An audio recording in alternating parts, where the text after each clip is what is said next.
Olá, pessoal. Nas aulas passadas, a gente discutiu os postulados principais da física quântica, que a gente vai usar ao longo desse curso. Nas aulas seguintes, o que a gente vai fazer é resolver a equação de Schrödinger para diversos sistemas de interesse. Certo? Então, a equação de Schrödinger, a gente viu, me diz justamente como é que o sistema evolui com o tempo. E a gente vai ver que as soluções da equação de Schrödinger também nos vão dar algumas informações sobre os estados possíveis do sistema, quais são as energias possíveis e assim por diante. Tá?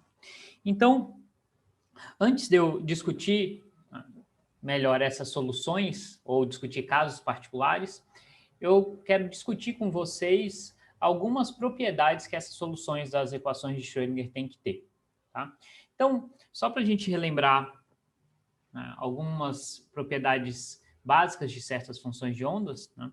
A gente discutiu em particular certos estados ou certas funções de ondas que são autoestados de um observável O. E aí a consequência disso, a gente falou em aulas anteriores, é que se eu medir esse observável, né, para uma partícula ou para um sistema que é representado por essa função de onda, eu sei exatamente qual é o valor que eu vou encontrar. Então, eu tenho uma incerteza nula para esse observável. O que vai ajudar muito a gente a resolver a equação de Schrödinger é considerar autoestados de energia, certo? Então, onde esse observável é a energia total do sistema. Tá? Então, nesse caso, a gente viu, né, isso também a gente já discutiu, que se essa função de onda for um autoestado de energia, ela tem que ter essa cara aqui. Tá? Então, a dependência temporal da função de onda tem que ser uma exponencial complexa, e o que aparece no argumento dessa exponencial é justamente energia vezes tempo dividido por h cortado. Tá? E o resto da função de onda carrega informação sobre a dependência espacial, certo? E não depende do tempo. Né? Se eu tiver uma função de onda desse tipo e se essa função de onda estiver representando o estado de uma partícula, se eu medir a energia dessa partícula, eu vou encontrar exatamente esse valor aqui. Né? Então, eu vou encontrar E com 100% de probabilidade e, portanto, eu tenho uma incerteza zero dessa medida. Ou seja, a gente diz que essa partícula tem uma energia bem definida. Tá? E por que esses autoestados de energia são tão importantes? Bom, eles aparecem em diversas situações, certo? Então, primeiro, eles descrevem estados onde a energia é bem conhecida, e uma das coisas que a gente consegue fazer experimentalmente em várias situações é medir a energia do estado. Certo? Então, a gente sabe, pelo postulado do colapso da função de onda, que ao medir a energia do estado, ou da partícula, ou do sistema, eu sei em que energia eu sei agora qual é a energia desse sistema e, portanto, o meu sistema tem que estar em um alto estado de energia. Tá? Além disso, a gente viu também que esses altos estados de energia, eles descrevem situações estacionárias, onde a minha densidade de probabilidade não muda com o tempo, ela é constante. Tá? Então, significa que a minha partícula está em um estado estacionário. A gente vai ver que isso não quer dizer necessariamente que a minha partícula está parada. Né?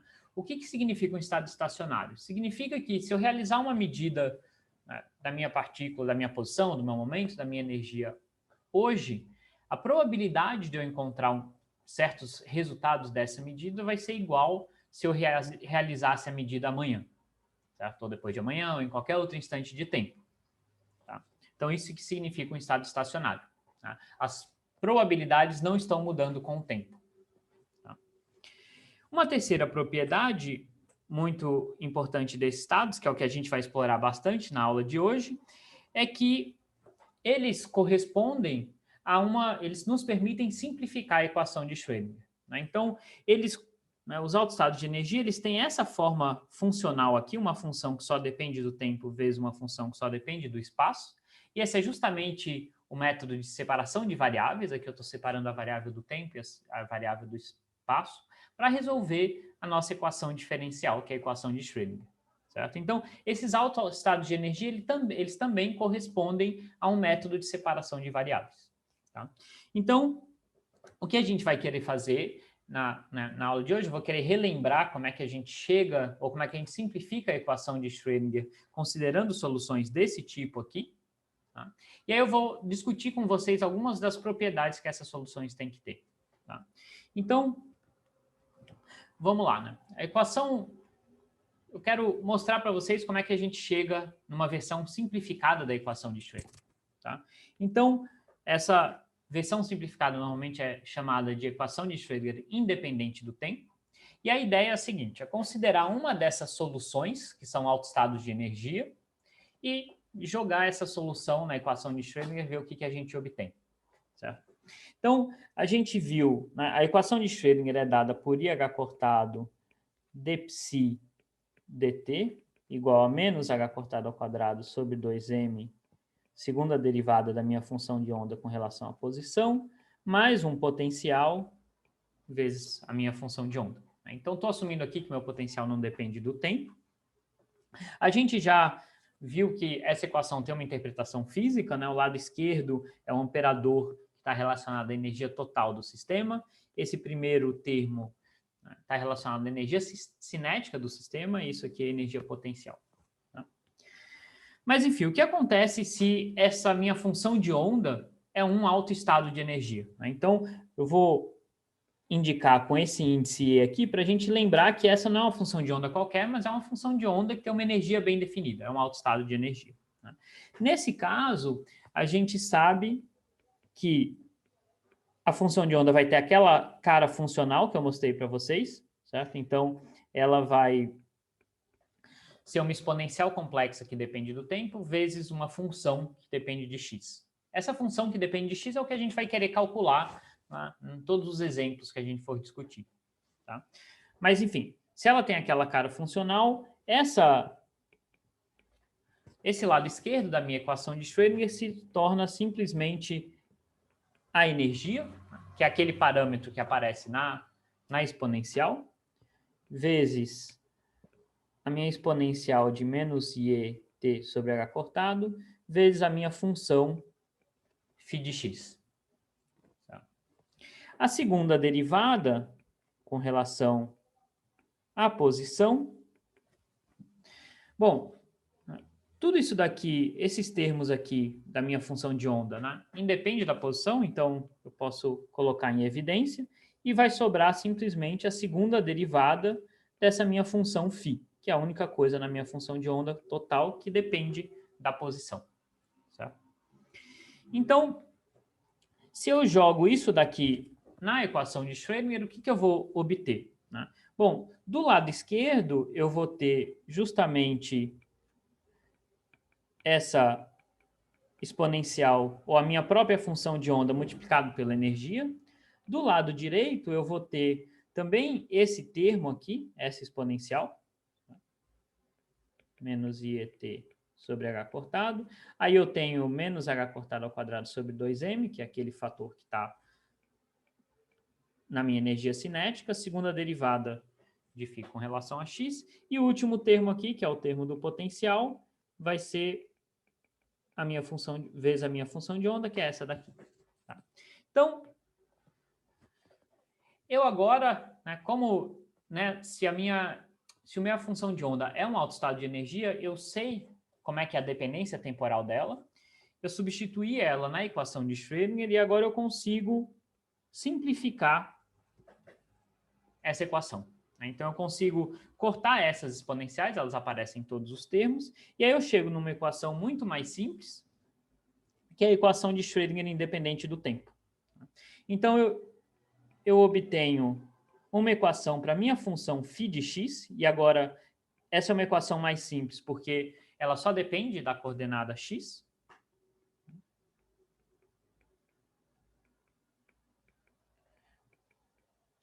E é essa equação diferencial aqui. Então, o que eu ganhei? Eu comecei com uma equação que dependia do tempo, do tempo e do espaço, e agora eu tenho uma equação que só depende do espaço, e é uma equação mais simples de ser resolvida. Tá? Então, uma vez que eu encontrei essa função de onda φ de x, eu posso combinar ela com a exponencial para ter a minha função de onda completa. Tá? E aí eu vou ter obtido uma solução da equação de Schrödinger.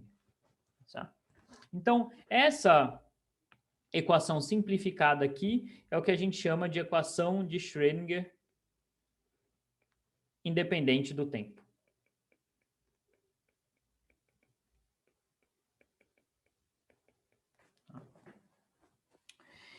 Algumas observações com relação a esse procedimento que a gente está fazendo, né? Então, a primeira observação é que, sim, a gente está considerando uma classe particular de soluções, né, que são autoestados de energia, mas a gente pode, uma vez que a gente conheça essas soluções, a gente pode construir soluções mais gerais, que não são autoestados de energia, mas que também são soluções da equação de Schrödinger, né? Então, a gente já fez esse truque algumas vezes ao longo do curso. A ideia é, se eu conheço algumas soluções e eu faço uma combinação linear dessas soluções, isso também é uma solução, né? Então, a gente não perde nada considerando autoestados de energia, porque a gente pode construir soluções mais gerais, que são combinações dessas que a gente encontrou, né? Então, a nossa estratégia é sempre resolver para os autoestados de energia, ou seja, encontrar essas soluções φ de x. E uma vez que eu encontrei essa solução φ de x, eu tenho agora, né, as minhas soluções que são autoestados de energia, eu posso construir soluções mais complexas, certo? Que são combinações dessas daqui. E por serem combinações de soluções, eu tenho certeza que também é uma solução, tá? Então, a gente não está perdendo nada considerando autoestados de energia. A segunda observação é que a gente vai ver que em muitas situações, essa energia, que até agora para a gente é um parâmetro livre da minha equação, ela vai ter que assumir certos valores discretos, né? Isso é o que a gente vai ver na próxima aula, e a gente vai ver que isso vai levar à quantização da energia. Mas até aqui para a gente, essa energia é um número real qualquer, não precisa assumir nenhum valor específico. E é uma coisa que a gente nunca pode esquecer, que normalmente a gente esquece, é que uma vez que eu encontro essas soluções φ de x, essa é só parte da minha solução completa, né? A solução completa, ela inclui também a dependência temporal. É uma dependência temporal simples, é só uma exponencial complexa, mas essa aqui é a minha função de onda completa. Em muitos casos, a gente, né, basta considerar essa função de onda aqui, porque esse fator vai se cancelar e não vai fazer diferença, mas a gente nunca pode esquecer que a função de onda completa inclui tanto uma dependência temporal como uma dependência em x, tá bom? Então, vamos supor que a gente fez esse exercício, a gente encontrou essas soluções φ de x. Essas soluções, elas não podem ser funções completamente arbitrárias, essas soluções dessas equações vão ter que satisfazer algumas condições para que essas soluções representem um estado com propriedades físicas bem definidas. Então, o que eu quero dizer com isso?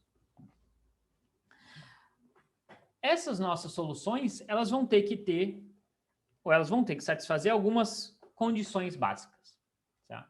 Uma delas a gente já discutiu, que é a condição de normalização. Então, a gente viu que para que eu possa interpretar a minha função de onda, o módulo ao quadrado da minha função de onda como uma densidade de probabilidade, ao integrar esse módulo ao quadrado sobre todo o espaço, eu tenho que ter 1. Até essa é a minha condição de normalização. Então, o mesmo continua valendo, obviamente, para essas soluções que são autoestados de energia. Então, isso aqui tem que ser 1. Só que se eu calcular o módulo ao quadrado da minha função de onda, que é aquela função de onda completa, a parte temporal, que é aquela exponencial complexa de elevado a menos iet sobre h cortado, o módulo ao quadrado disso é 1. Então, o módulo ao quadrado da minha função de onda completa, na verdade, é igual ao módulo ao quadrado daquela função φ de x. Então, a minha função φ de x vai ter que satisfazer essa condição aqui, tá? Ela vai ter que, a integral dela sobre todo o espaço tem que ser 1. Em alguns casos muito particulares, a gente vai relaxar um pouco essa condição, mas, em geral, estados físicos vão ter que satisfazer essa condição. Estados realmente realistas vão ter que satisfazer essa condição. A segunda condição, que pode parecer um pouco estranha, mas eu vou discutir com vocês exatamente o que ela quer dizer, é que essa função φ de x, ela deve assumir valores únicos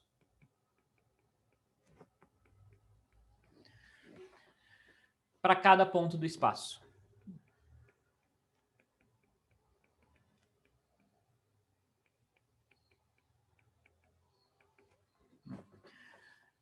Isso parece meio estranho, né? Uma função sempre me dá valores únicos, né? Se eu jogo um valor de x lá, eu tenho um único valor como resposta. Tá? Mas tem, né, algumas situações em que isso pode não acontecer. Tá? Então, por exemplo, né, se eu tenho uma função que o gráfico é representado por isso daqui, né, para um certo ponto do espaço, eu tenho vários valores possíveis para a minha função. Então, isso não é uma boa função.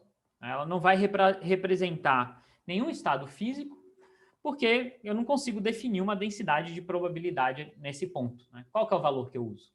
Certo? Mas esse caso, em geral, a gente não vai encontrar. Né? O que a gente vai encontrar, que são casos mais comuns, é quando a gente for considerar sistemas que estão em mais de uma dimensão. Então, até agora, a nossa função de onda só depende de x, a gente está assumindo que a partícula ela só move ao longo de um eixo. Né? Mas a gente vai ver mais para frente que a gente pode ter casos um pouco mais complicados, onde essa função de onda depende de xy, xy e z. Tá? Então, esse é um dos casos onde essa condição tem que ser imposta e aí faz mais sentido ela. Né? Então, imagina que eu estou numa situação em que a minha função de onda ou a minha partícula se move em um plano. Em vez de eu usar x e y, eu posso usar r e θ como as coordenadas da minha função de onda. Né? É só uma mudança de sistema de coordenada ou de variáveis. Né? E aí, o que a minha função de onda tem que satisfazer? Né? Essa função agora que depende de θ. Né? θ é um ângulo, certo? Então, se eu saio desse ponto e ando 2π, eu volto para o mesmo ponto do espaço. Certo? Então, a minha função de onda, ela tem que me dar o mesmo valor se eu ando daquele ângulo mais 2π. Né? Então, imagina aqui que a minha função tem um certo valor no zero. Ao andar de 2π, ela tem que voltar para o mesmo valor. Tá? 4π tem que voltar para o mesmo valor e assim por diante. Então, ela tem que ser uma função periódica em θ. Ela não pode ser uma função qualquer de θ. Né? Esse aqui é um exemplo onde isso não acontece. Né? Em 0 ela está aqui, em 2π ela está aqui embaixo, em 4π ela tem um outro valor, mas 0, 2π e 4 são todos pontos que representam o mesmo ponto do espaço. Né? Então, ela tem que ter o mesmo valor nesses pontos.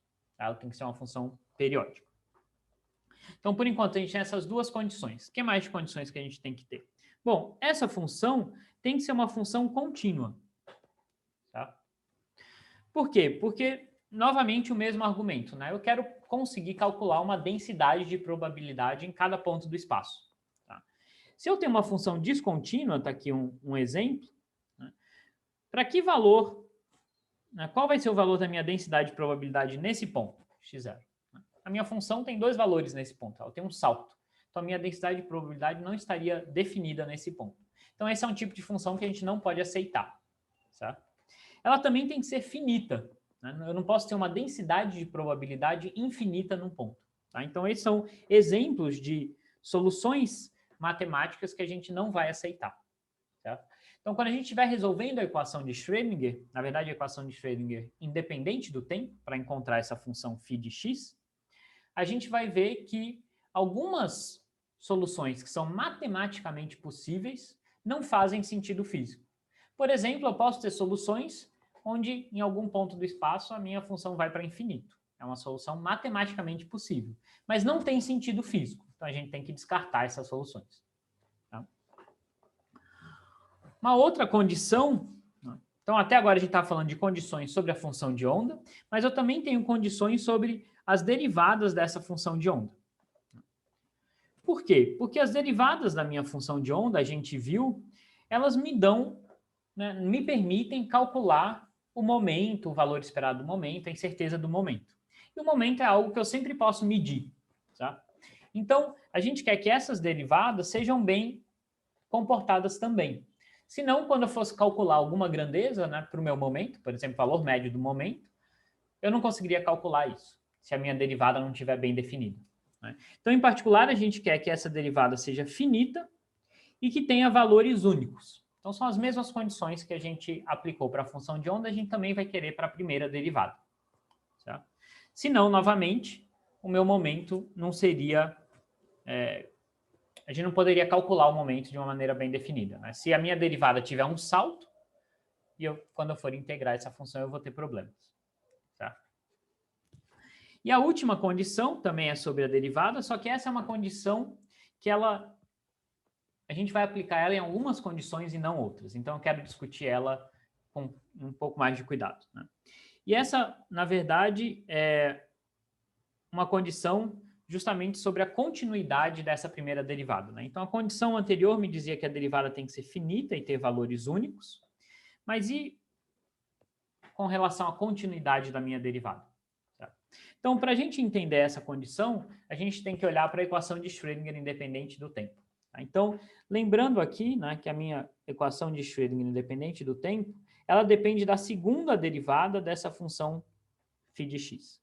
Tá? E eu posso escrever ela dessa maneira aqui, e menos v de x, né? Então eu vou passar esse v de x para o lado direito, e aí eu tenho essa equação. Tá? Então, o lado direito aqui, né? Isso tudo, a minha função de onda ela é contínua e finita, né?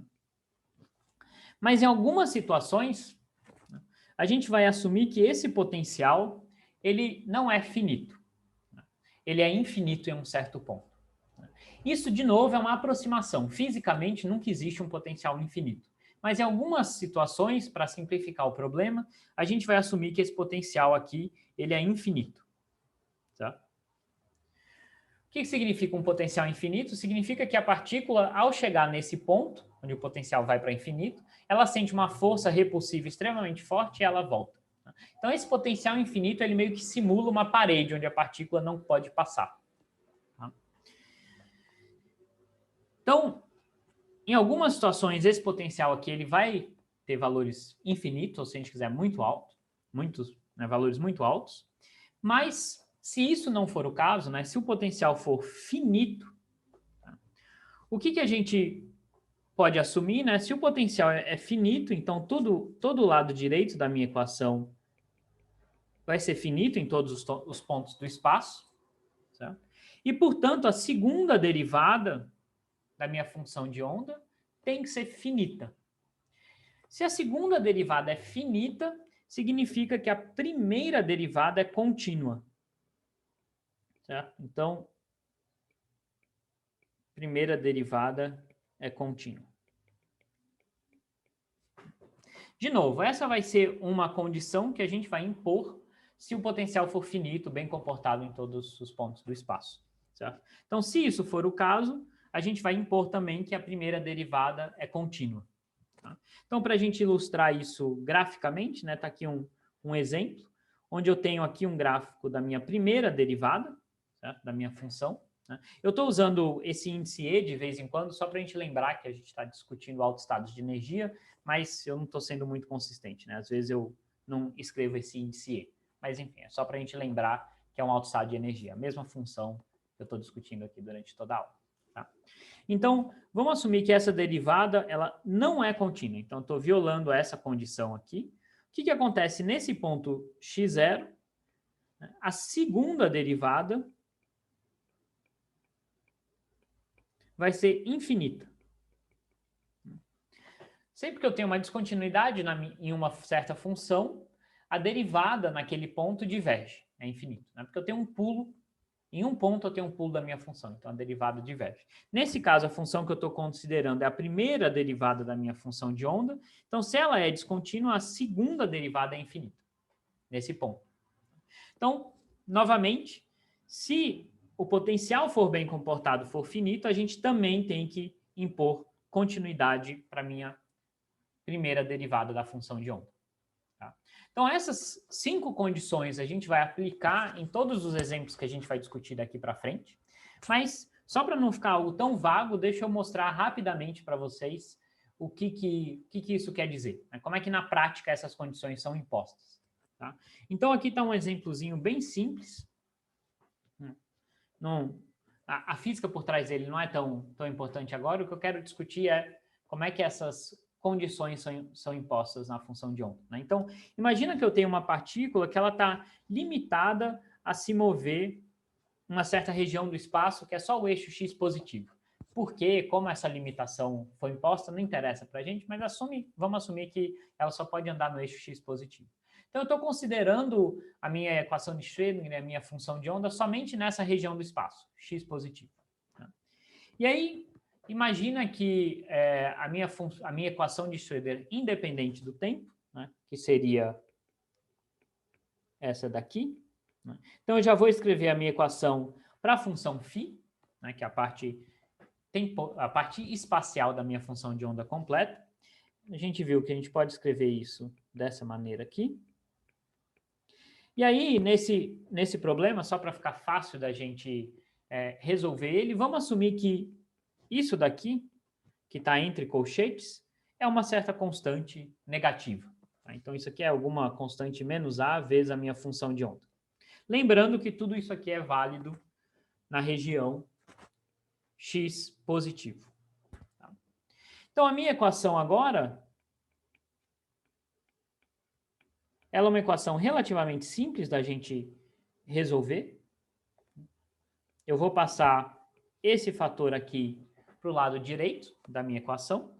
Certo? Então, eu vou ter 2ma sobre h cortado ao quadrado vezes a minha própria função de onda. Tá? Então, eu quero encontrar uma solução para essa equação diferencial. Essa equação diferencial é uma equação simples, porque ela me diz a segunda derivada da minha função tem que ser a minha própria função vezes algum número positivo. E a gente sabe qual é a função que a derivada dela dá ela mesma. É a função exponencial. Tá? Então, as possíveis soluções dessa equação diferencial são exponenciais. E aí eu tenho duas soluções possíveis. Eu tenho ou esse argumento aqui, ou essa constante, aparece com um sinal positivo. Tá? Então, tudo isso aqui está na minha exponencial, raiz de 2ma sobre h cortado ao quadrado x. Se eu derivo isso aqui duas vezes, né, a primeira derivada vai cair essa raiz para cá, a segunda derivada cai a raiz de novo. Né? Então, vai dar justamente esse termo aqui na frente. Eu satisfiz a minha equação diferencial. Mas tem uma outra possibilidade, que é essa função de onda pode ser idêntica, exceto que eu posso ter um sinal negativo aqui na frente. Essas são duas possibilidades matemáticas. Tá? Essas duas funções resolvem essa equação diferencial aqui. Né? Porque esse sinal de menos, quando eu derivar duas vezes, um vai cancelar o outro, eu vou satisfazer essa equação diferencial. Tá? E lembrando que a gente está pensando aqui na região x positivo. Né?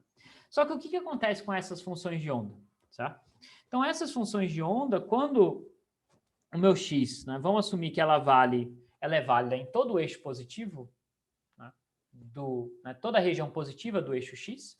Então, em particular, se eu pego um valor de x indo para infinito, essa primeira função de onda aqui, ela diverge.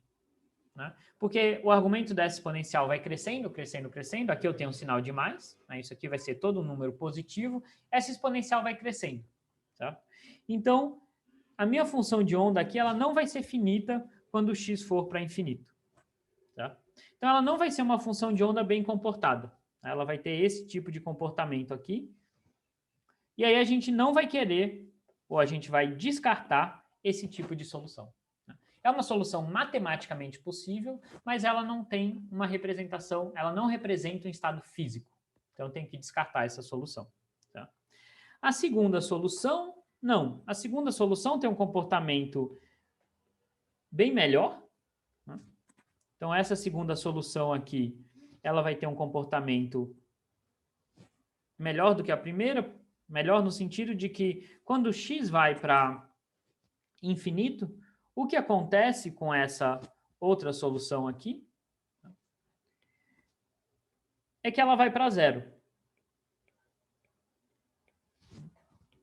Então, esse argumento, como agora é um número negativo, conforme o x vai aumentando, essa exponencial, o valor dela vai diminuindo, e aí essa função, então, vai para zero. Tá? Então, ela vai ter essa cara bem comportada aqui, e aí a gente vai poder manter essa função. Certo? Essa é uma solução possível. Então, o que eu estou tentando ilustrar para vocês aqui é que, matematicamente, a gente tem duas soluções possíveis, mas só uma delas satisfaz aquelas condições que a minha função de onda tem que satisfazer. Só essa daqui é uma boa função de onda, né, que satisfaz aqueles critérios. Tá? Então, se eu for escrever a minha solução para a minha função de onda, eu só vou considerar essa solução aqui. Então, eu jogo fora essa outra solução. Tá? E a gente não vai usar ela. Tá? Então, esse é só um exemplo simples de como essas condições sobre as soluções são aplicadas. Na prática, a gente vai descartar certas soluções e manter outras. Né? Porque as soluções matemáticas não são necessariamente boas soluções físicas. Então, como a gente quer manter só soluções que tenham um bom comportamento das suas propriedades físicas, a gente tem que selecionar certas soluções. Bom, então, na aula que vem, a gente vai discutir agora, sim, um exemplo de um sisteminha bem simples, que é o poço de potencial infinito, e a gente vai ver como é que a gente impõe essas soluções e quais são as consequências. Tá bom? Então, por essa aula era isso. Até mais. Tchau, tchau.